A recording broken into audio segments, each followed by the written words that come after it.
sinasabi nila na walang jurisdiction ang International Criminal Court. Gusto ko lang ipaalam sa inyo na kung wala mang jurisdiction ang International Criminal Court, bakit nadala ang ating former President, Sir Rodrigo Roa Duterte sa dahig? Yun, kung wala man silang tayong jurisdiction dahil sa kanila, ating talakayin kunti lang ang Republic Act 9851.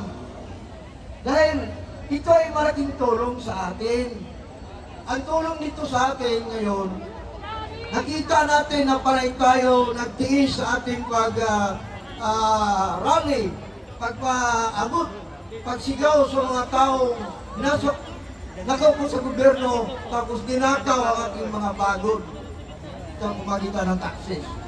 Nais kong ipaalam sa inyo, itong Republic Act 1951, 2009, hindi ito nawala.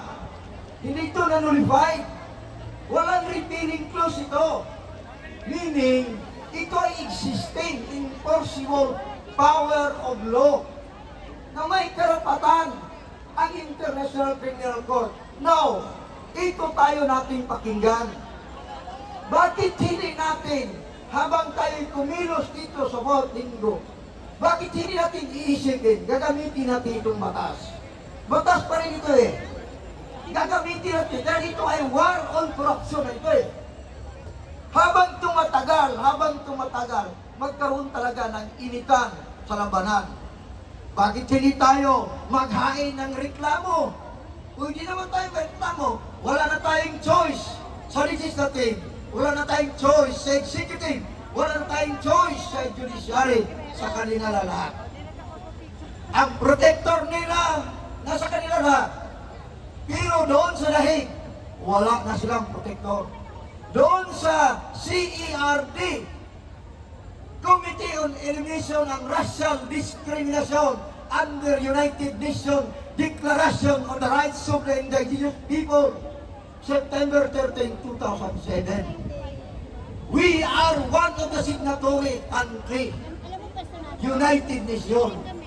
Hindi na nila pwedeng mabura, hindi nila pwedeng mawala yan. Takot ang gobyerno. Ngayon ako'y nagsasalita sa inyo. Takot ang magnanakaw.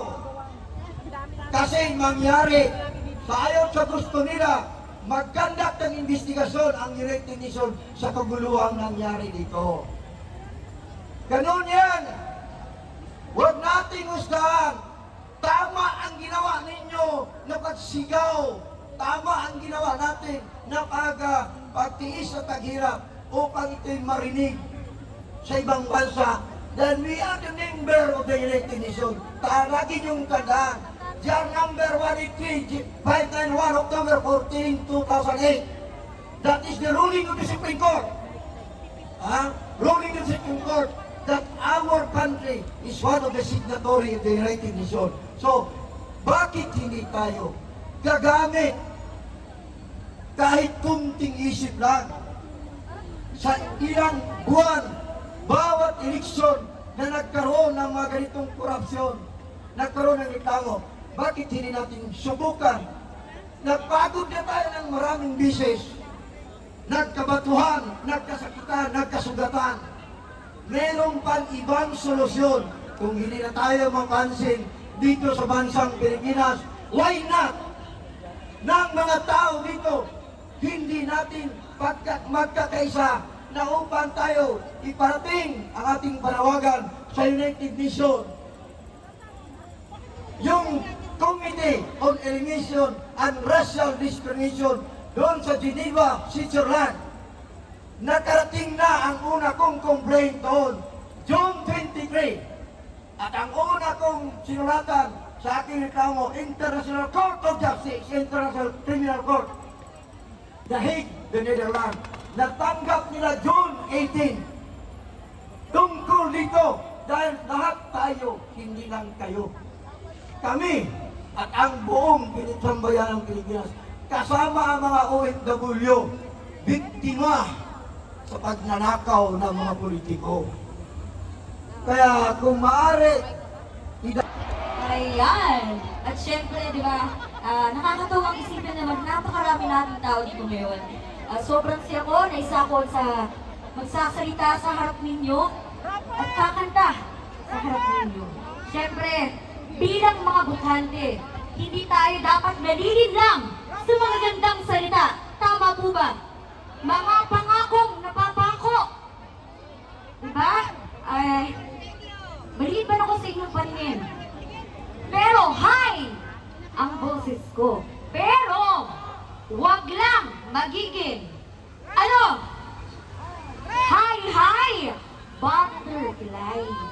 Diba? Tama mo ba? Pwede ba akong humingi na isang malakas na palakpakan na may kasamang hiyay? Ayun. Itong kantang to para sa inyo. Kung alam nyo, please sing with me. Pwede ba yun? Pwede ba akong humingi ng pabor sa inyo?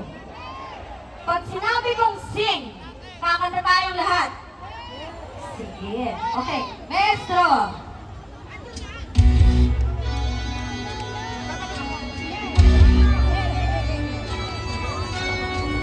Huwag mong pansinin na hindi na sa'yo.